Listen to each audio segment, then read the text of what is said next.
Here comes a short introduction to the Strawbees CODE online programming. Let's start with the basics.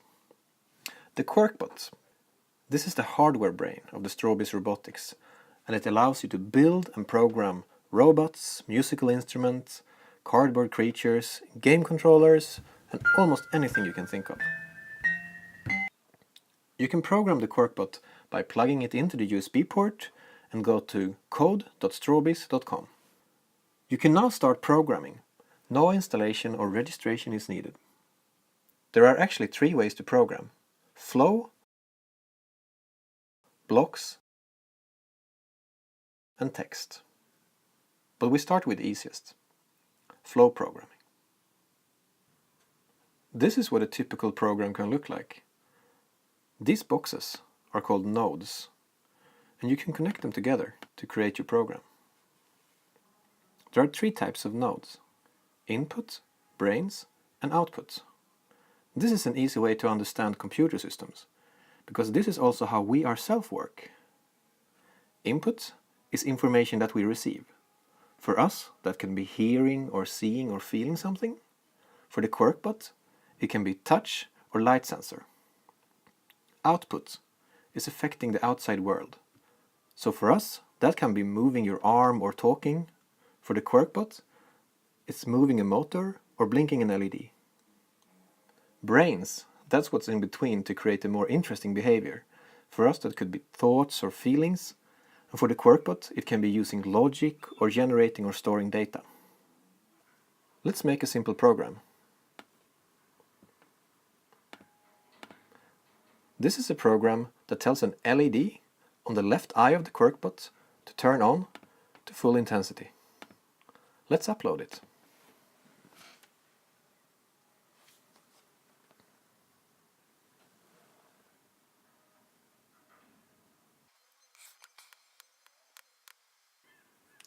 This is a program that makes a touch input on the horn of the QuirkBot turn on and off an LED. Let's try it.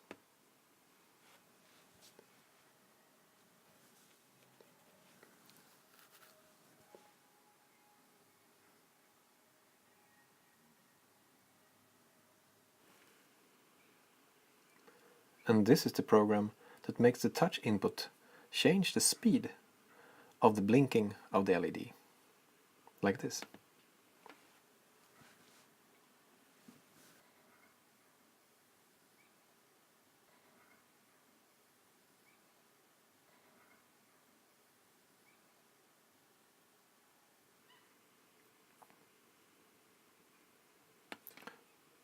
Servo motors are as easy to control as LEDs.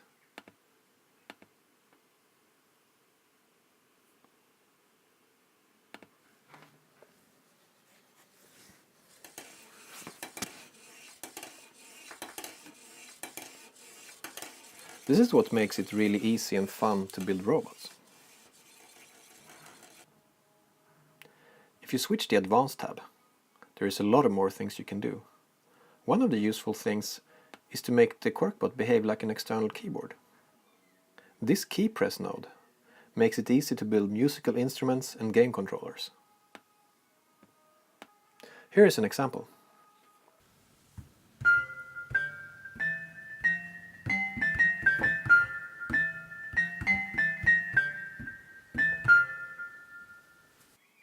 When you want to learn even more about programming, you can try the block programming. This provides a more sequence-based way of understanding code, and is quite popular already.